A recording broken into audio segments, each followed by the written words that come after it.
everyone. This is podcast 46. Here we are, almost near 50. Man, it's a lot of podcasts. It's really great when I tell people that help us out, marketing wise, website wise, etc. And I'm like, yeah, we have a lot of content we've created. We're 46 They go, wait, what? Usually they hear, yeah, we just started a podcast and there's one or two, maybe three. No one that they typically talk to has 46 podcasts. So yeah, it's been fun. It's been fun. And again, we're getting better at this. I really like our topics and man, I love re-listening to them. They're really good. Yeah.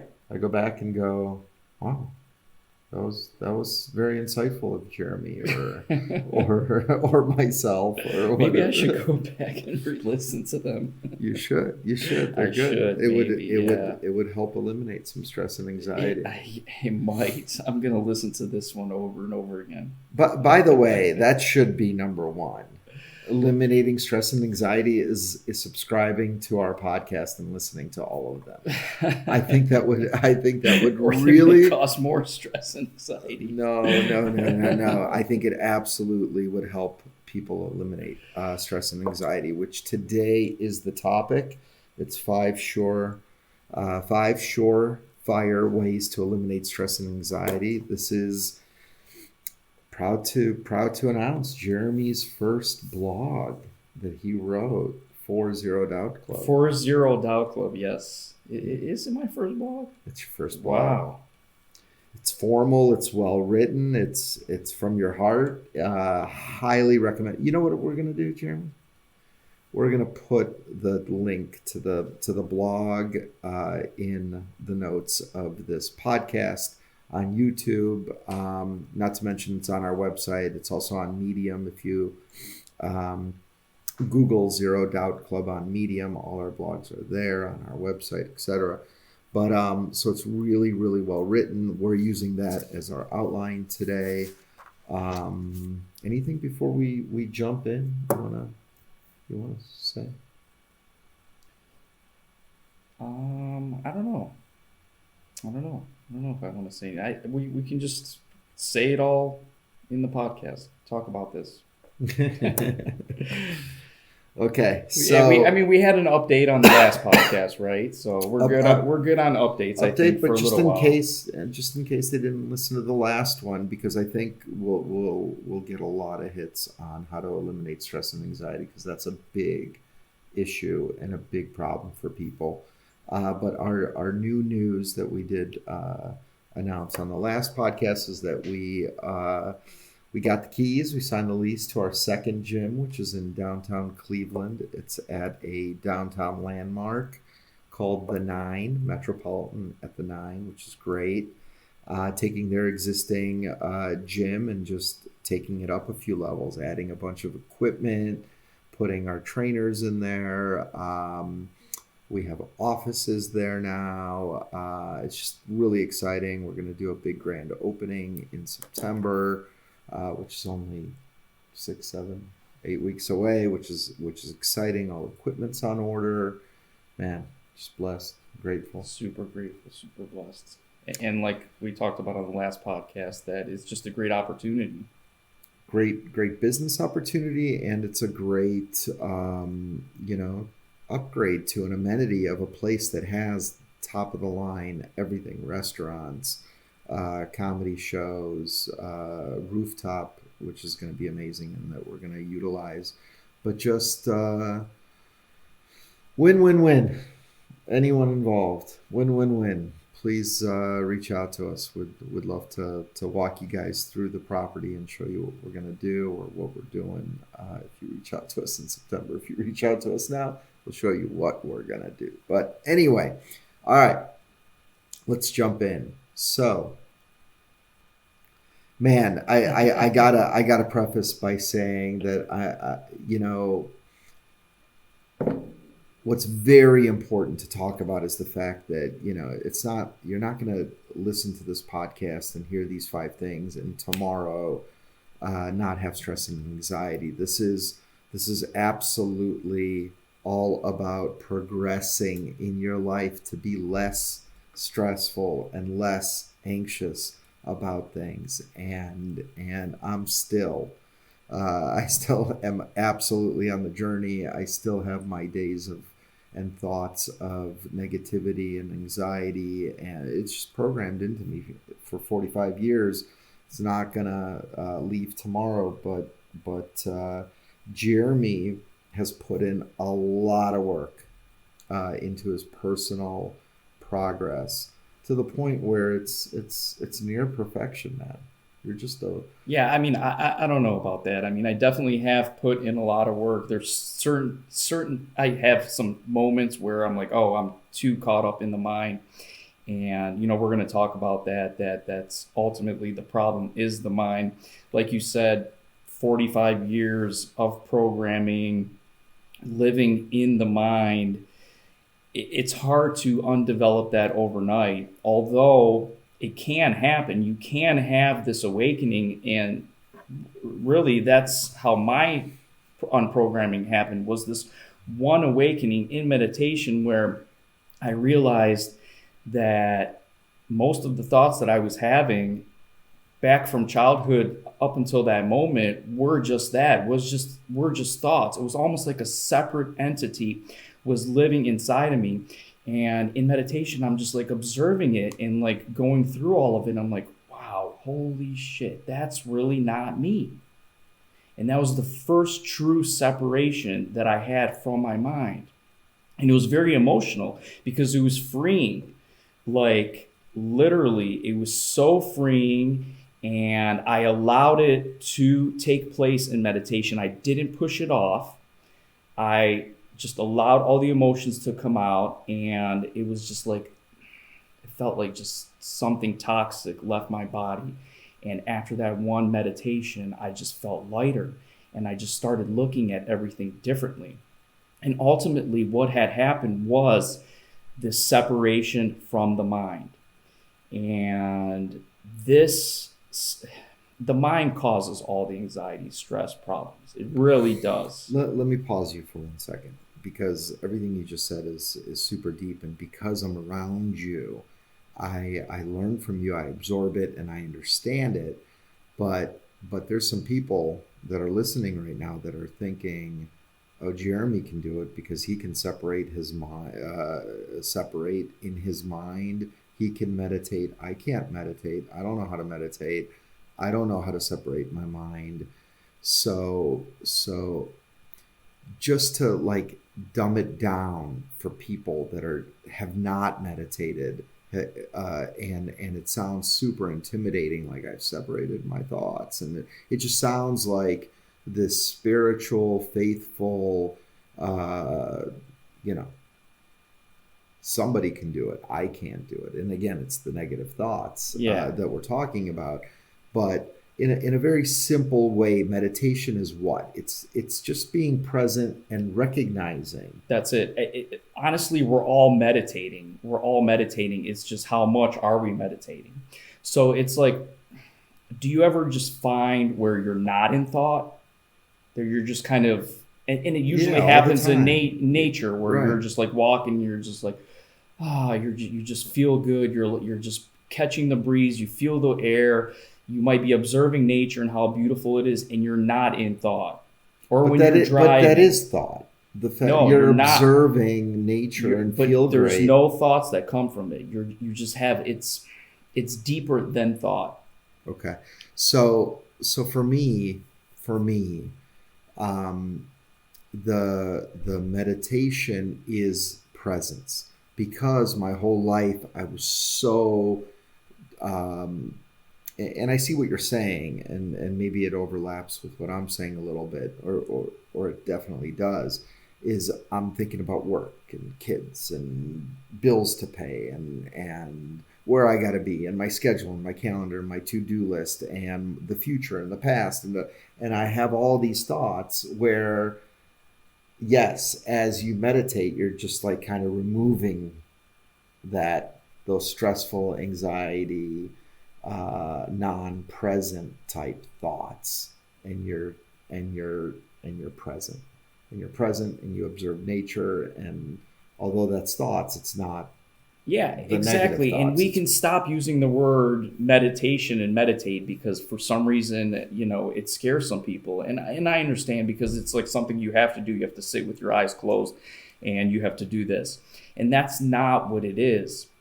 Ultimately, it's just that. It's presence. Am I present right now? Am I present right now? Right. And when you're in your to-do list or you're thinking too much about the future or something that happened to you yesterday, you're not present. Right. You're in your mind. Right. And your mind is creating the illusion of whatever you're thinking of, and you're attaching to that illusion. Right. So you're attaching to, and here's the thing, the mind is negative. It's almost always negative. It's because of our conditioning. Right? It's thousands of years of conditioning. So right. The mind is negative. So when you're attaching to your thoughts, you're gonna feel out of tune. You're gonna feel negative emotions. You're gonna just feel stressed. You're gonna feel anxiety. It's natural.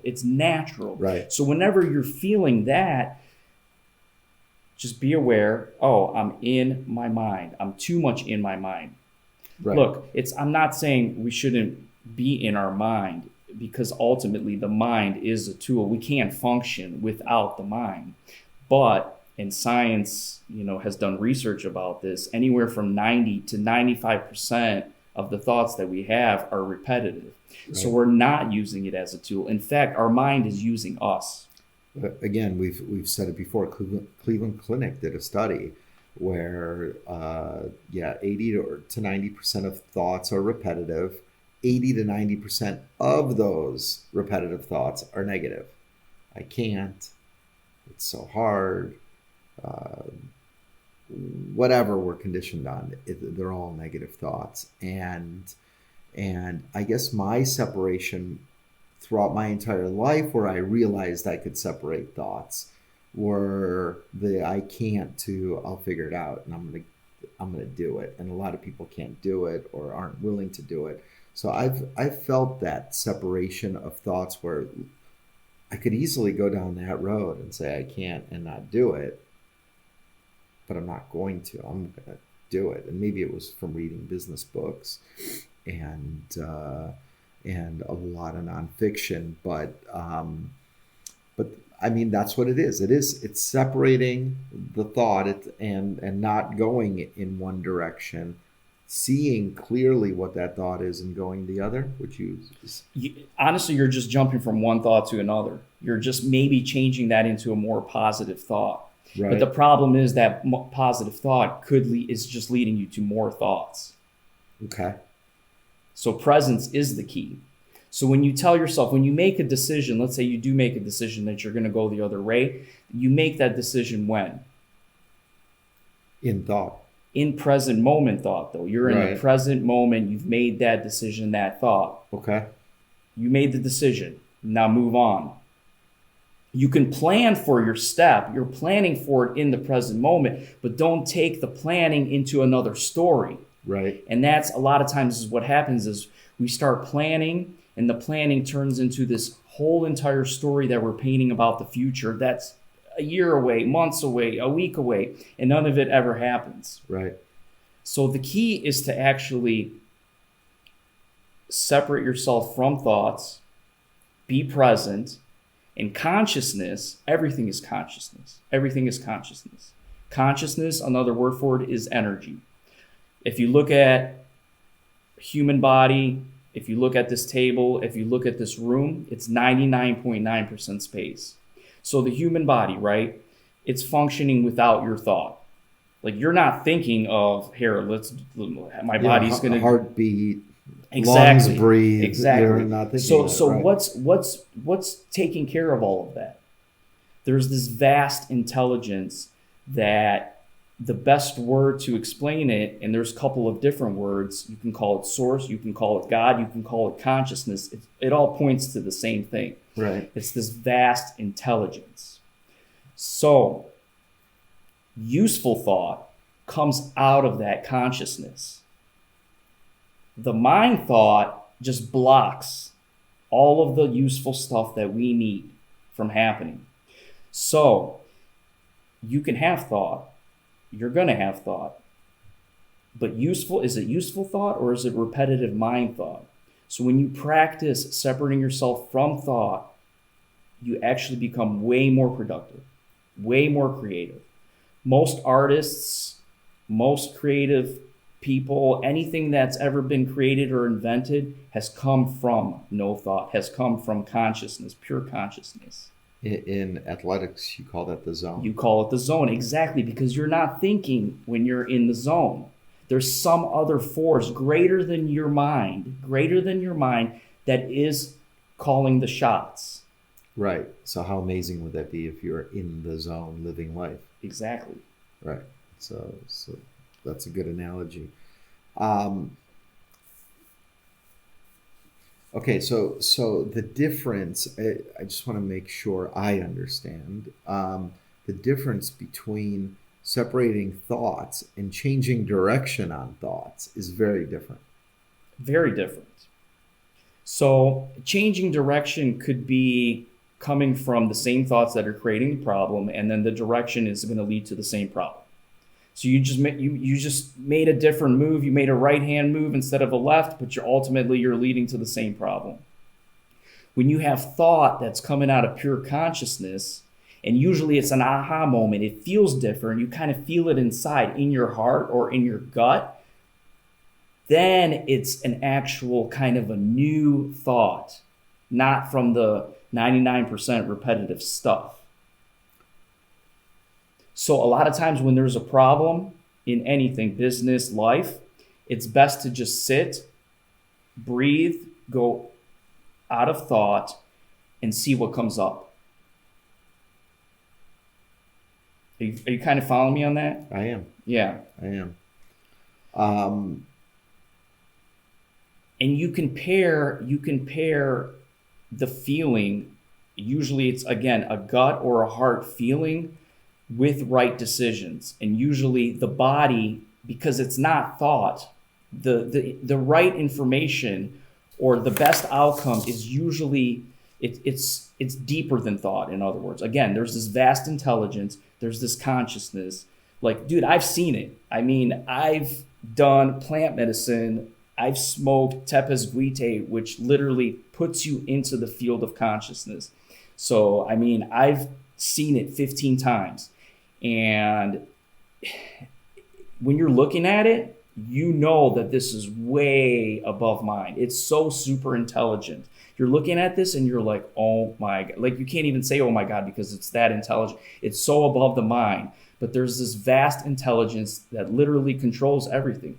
Like again, how does the body stay a body? How does this laptop stay a body? It's the energy that keeps it together. Like, okay, so what is energy? Explain it. So again, it's this vast intelligence that literally runs the show for everything, not our mind. Our mind comes from consciousness, but it's like 0.00001% of it. So as humans, unfortunately, because of thousands of years, 10,000, hundreds of years of thinking that we're our mind, we think we're our mind right now, today. So whatever our mind thinks or says, like, hey, that's what we are. So the old analogy of thoughts become words, words become actions, actions become habits, habits become who you are. Like, how do you separate from that? You start by observing the thoughts that you're having. And let's do a specific example. Okay. I'm going to overeat because that's who I am. Okay. And I'm just an obese person, and that's just what I do, and that's just who I am, and I'm gonna eat this pizza, and I'm gonna eat this bagel, and I'm just gonna keep going. Or the new thought is, I don't want to be that anymore. I don't want to be. And now this new thought of, okay, I'm gonna eat right, I'm gonna exercise, I'm gonna work out. Where is the change of direction in thought, or where it was that separation of thought? Like, help me make it a real world example. So usually people who are overeating or whatever they're reaching to fill their void, ultimately is what it is because they're being unconscious in doing that activity, whether it's overeating. Again, they're just being unconscious, just the habit of doing it. So if they would actually sit with themselves and observe the thoughts that are leading to them overeating, Right. they'll see that it's actually kind of childish. Like the thoughts are childish, and they usually originate from a certain point in the past. Right. No, and I know we all have our unique stories, but you can funnel many of these unique stories into wrapped up in difficult childhood, not maybe the best student, stress, family, death, like all Yep. these things kind of All funnel unique stories, but they're all the same. They're all originated from the mind. in similar circumstances to most people. So where is that separation of thought? I just want to. What do you mean? Okay, so we have this programming. We have 20 years, 30 Yeah. years, 40 years, 50 years of programming where, again, and many of the stories overlap. Tough childhood, bad grades, maybe some positivity in life, family issues, death, blah, blah, blah, stress Right. at work, etc. So that's what's programmed, and it's negative, and most people have these underlying Hmm. negativity, and not to mention news and war and all that stuff. What Where is the separation of thought? How does one separate themselves from thought in that specific example? So all those stories that you described, okay, if you threw them away, would you be a different person? No, you're the same human being, same presence, same thing that you are right now. The problem is you're attached to all those stories. You think that all those stories or all those experiences in your life happen to you, they are you, but they're not you. They're not you. You're the present being that's sitting there, that's listening to this podcast, that has a sense of their body, a sense of aliveness.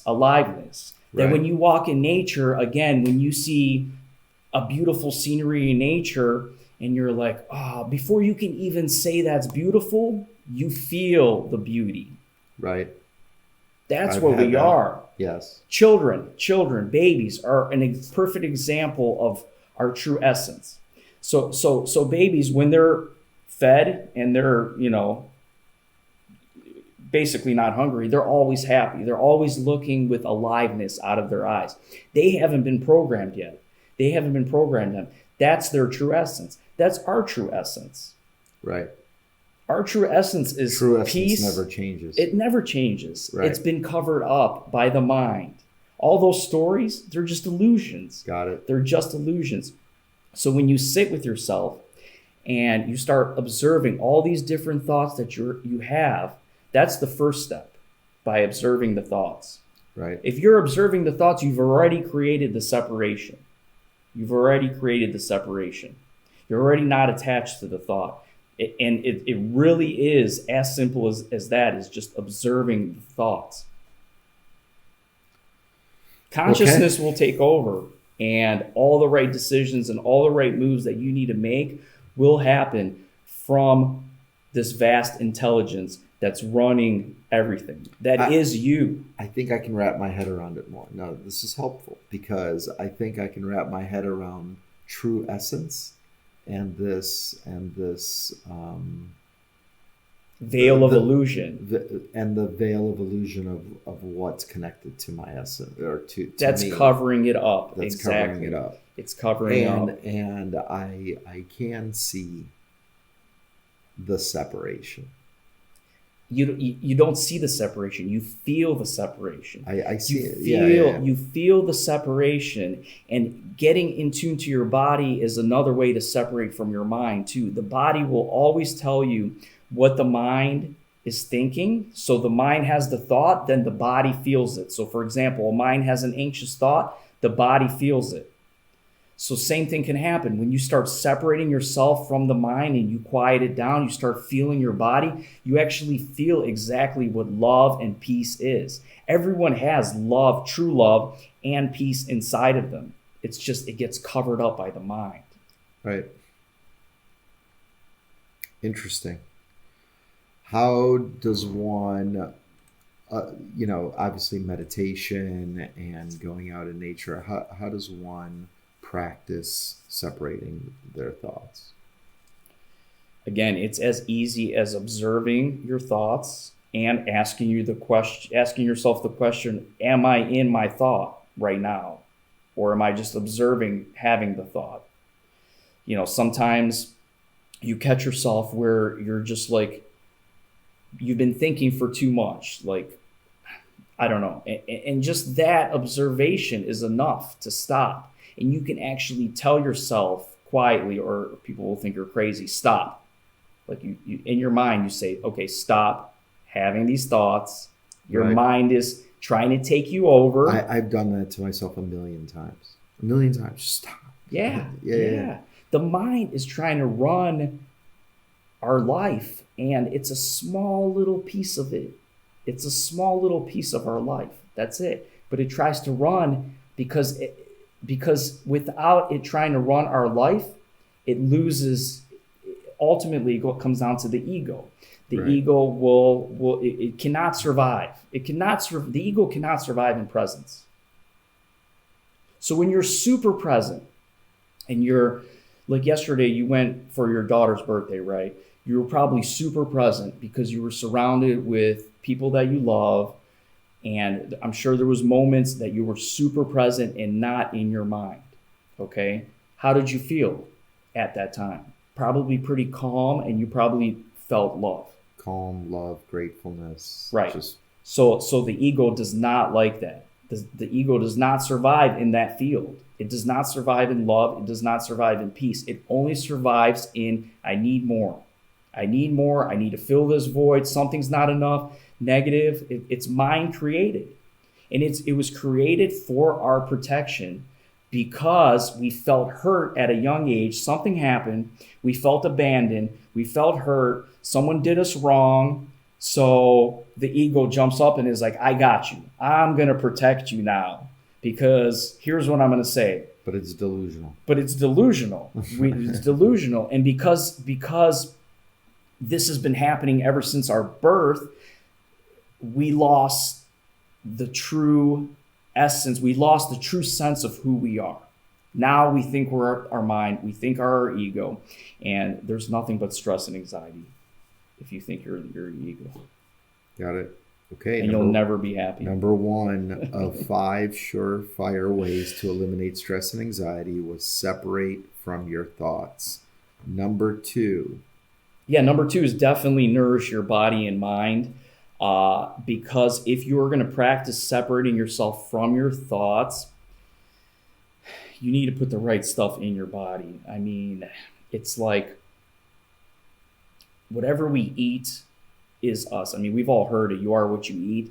And it's true because, again, it goes back to if everything is consciousness, everything is this vast intelligence, and you're eating something that's, let's say, stressed or has hormones in it or has been modified, genetically modified, that's going into your body, you're going to feel it. You're going to feel it in your body, and then you're going to feel it in your mind, and your mind is going to take over again. It's going to be harder to calm down. It's going to be harder to separate yourself from your thoughts. Because your cells are you. And if your Exactly. cells are being attacked by toxins Yes. that are in preservatives and hormones and alcohol and whatever else, it's going to cause that stress, and it does exactly that. Yes.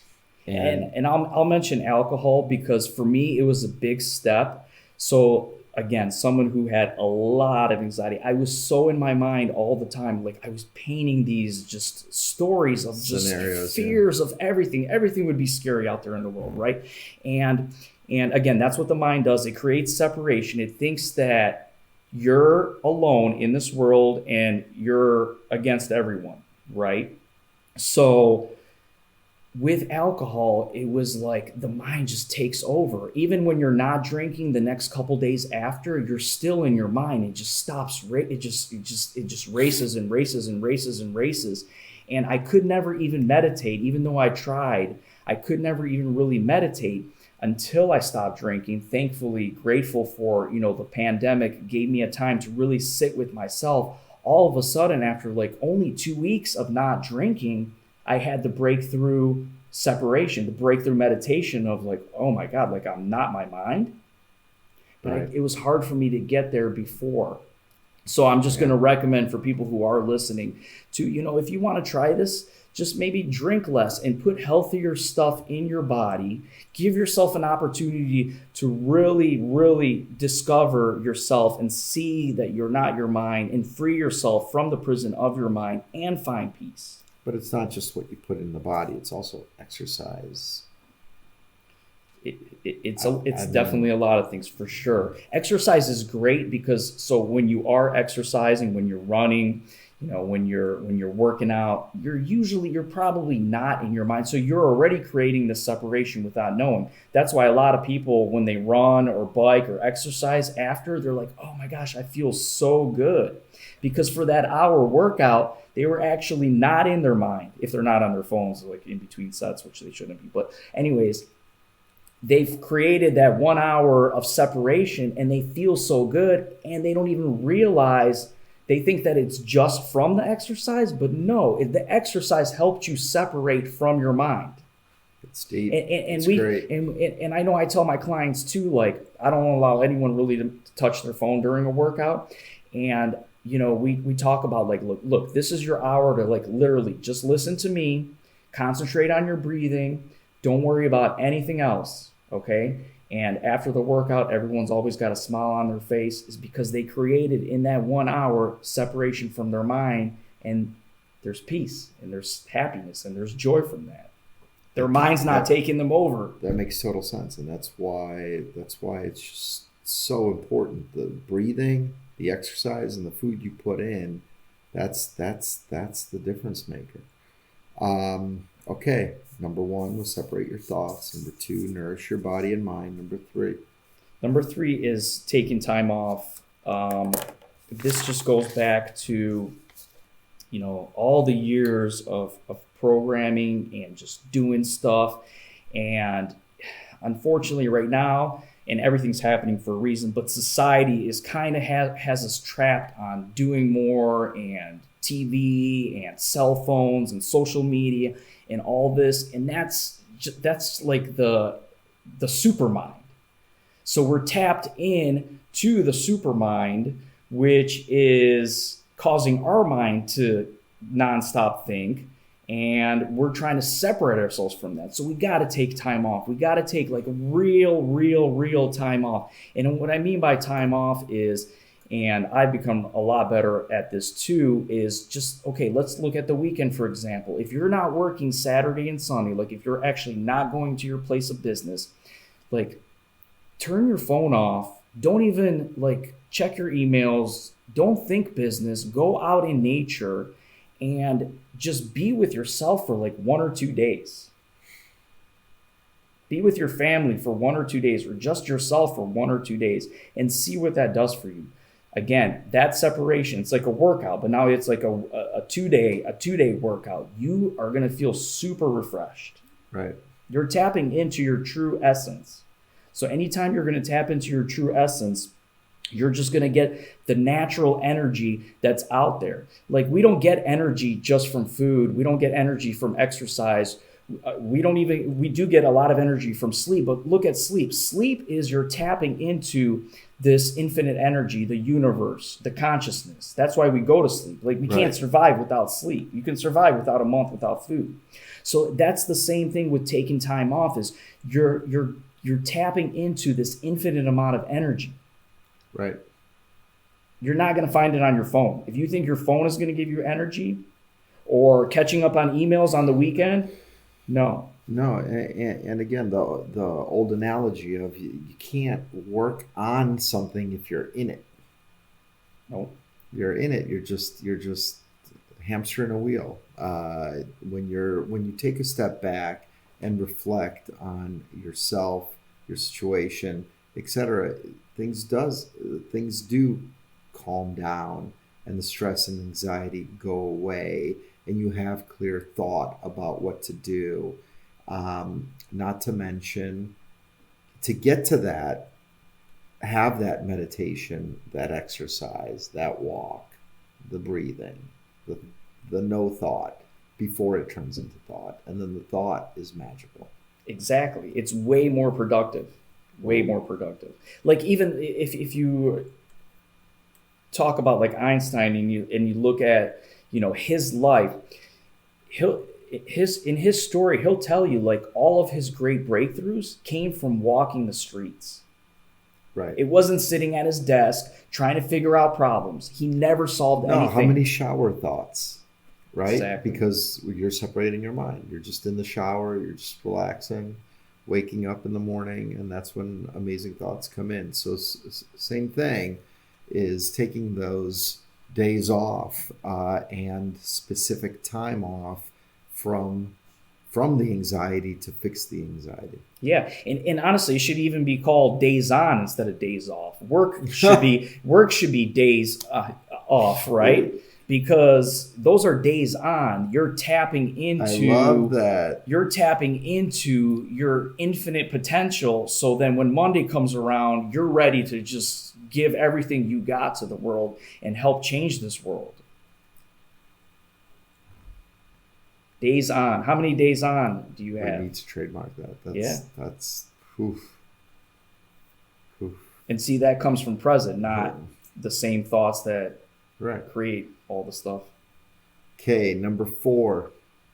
Gratitude. We've had podcasts about this, but if you want to snap out of a funk or get out of the mind, go into gratitude. Go into gratitude. In fact, like a lot of times my morning meditations, I drive up to Sunny Lake. I'll either go for a walk or sometimes I'll just sit in my car or on the bench and just stare out at nature and just be grateful for everything that I have, everything that's around me, just life in general. Life in general is magical. You don't have to be alive. Again, I mean, if you think about it, what causes a lot of stress and anxiety is what people feel they need or want or don't have yet, right? That's what causes stress. Yep. I have a house. Why don't I have 2? I have a job. Why don't I have a better job? And it's just nonstop. What's not in your life is what causes the stress and anxiety. So the more you practice gratefulness and say, man, I'm healthy today, I have family, I have a career.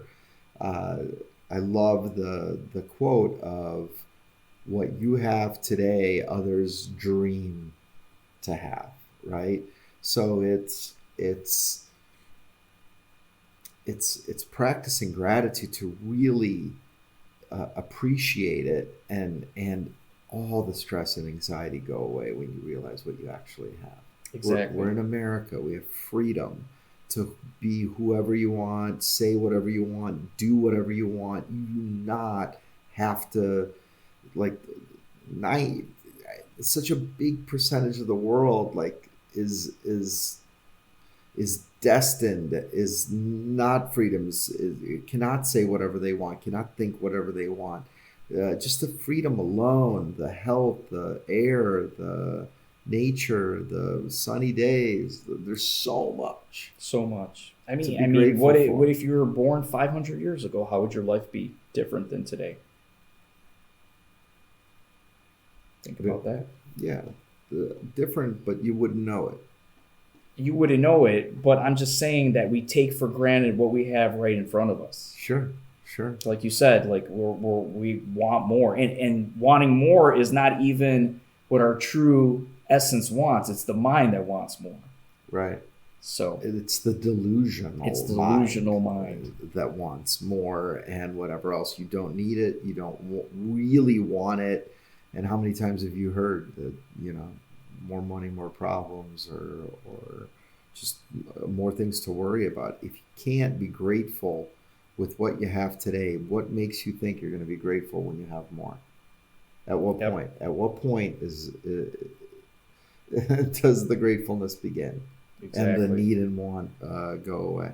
Hmm. So yeah, gratitude is a Gratitude. big stress anxiety killer Killer. It kills it. So why not just practice it in the morning? all the time, Yeah. all the time. Then Uh, it's like the rest of your days, like no matter what happens, you're like, hey, you know what? I'm good. just try this one of my new favorites is the I have to. Just quickly change to I get to. Absolutely. Not I have to lift weights, I get to lift weights. I Yeah. have to go to work, I get to go to work. I have to go to my kids' whatever. You get to go to your kids' football game or whatever else. It's such a big deal. It's Hmm. such a big deal. Yep. For sure. Um, Number 5. This is important. I mean, they're all important, obviously. But eliminate toxic negativity. Yeah, I mean, it goes back to how many years you've been alive, all the programming that has taken place in your mind, and a lot of it, a lot of negativity triggers that programming. So we got to do an amazing job staying away from the negative, toxic energy because that's what it is. It is energy. Everything is energy. So when you turn on the news and you see some bad stuff that happens, I mean, that's 99% of the news, right? Although the other day I saw a chicken that was surfing on the flooded street. I thought that was amazing. It was funny. And as soon as they showed it, like 5 seconds later, they went to Back to something. murder. Yeah. Yeah, Yeah. yeah, yeah. But that's your mind is seeing it. Your eyes, your consciousness is seeing that negativity. It's going inside of you. So even though you think, oh, it's not affecting me, it is affecting you. Same thing with people. You know, sometimes we can't avoid negative people, but most of the time we can. No, you absolutely can. Again, you absolutely can. I think so. Again, people don't leave companies; they leave bosses, right? People, the how do you feel after you hang out with the negative, toxic people versus dealing with inspiring, positive people? Are you kidding me? You absolutely can avoid the situation. I get family, I get whatever else, I get certain situations. And that's where again you need to rise above and hopefully become that positive, inspiring person for them. But which goes with this, right? Eliminating toxic negativity. It's not Starts just with us. it Starts starts with with us, you, right? I and was gonna then say yeah. because you then become that ripple Yep. effect that can help other people, and that's the magic. Helping other people become positive, inspiring people is triple magic. I Yep. mean, for yourself and for them. So how would you like to, instead of being part of the toxic negativity that's in your life and being a ripple of that and others being a ripple back to you, changing that paradigm, and that's what's important. And one quick thing I want to say, I'm sure you might have more that you want to say, but somebody taught me of like the toxic negativity just ruins your own day, right? So it's again the analogy of somebody honking at me at a red light, right? As soon as it turns green, they're honking, and you're just like, are you kidding me? Like, why? And that's it. It ruins your day, and you want to cut them off, and you want to swear at them, and you want to flip them off, and you're just drives you crazy. Or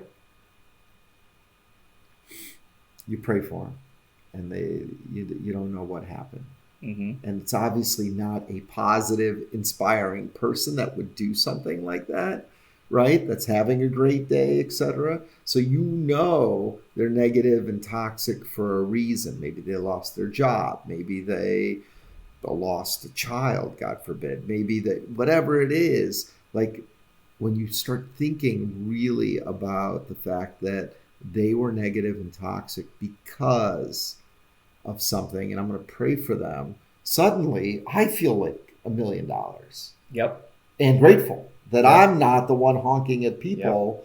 And I get to go on with my day, and I'm super grateful, and I pray for that person. And what a difference in the day. Does that make sense? It makes 100% sense, and it affects that driver because now if you take it in the conscious way and approach, like you're talking about, it actually affects the driver because think about if you were in your mind and pissed off and negative, you would honk back, he would get pissed, you would get pissed, and that's actually how accidents happen. There's this phenomenon of when two negative drivers are close by one another, there's a higher chance of an accident happening, right? And sure, no doubt. And ultimately, if we want to fix this toxic world, I mean, I don't think the world's toxic, but there's things that can be fixed. We got to fix it in ourselves first, and then it spreads like a wildfire. Right. So ultimately, if we want to change the world, we got to change ourselves. We got to get out of the mind. We got to find our true essence, live in the heart, and your kids will see the benefits. Okay, I think that's a wrap. Anything else? No, I think that was a good one. So just to quickly summarize, it'll be in the notes, and it'll be in this great first blog of Jeremy. Thank you. I mean, Jeremy's journaled for years and whatever else. So I don't want to say this is the beginning of your writing career, but this is the beginning of your published writing career. Can we say that? Sure. Okay. Congrats. Thanks.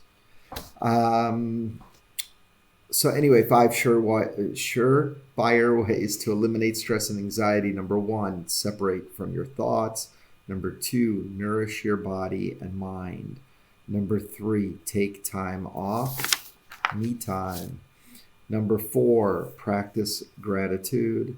Number 5, eliminate toxic negativity. It doesn't say reduce, it says eliminate. There's a very important reason why it says eliminate, because you can, and that's the goal. So thank you for listening. Thank you for subscribing. If you think you know someone or hundreds that need to hear this, by all means, please share it. And we're here to help. A lot, man. You talk the majority of it. I think it's the first podcast in like 10. But this is a great example of life coaching from Jeremy. He gets this. He gets the mind. He gets how to fix the things that are hurting us. And again, it's worked with me. It's worked with so many of our clients. Call them. Let's make this world an amazing place, better than it is now. Let's go. No doubt. See you guys. Let's go. Bye. Bye-bye.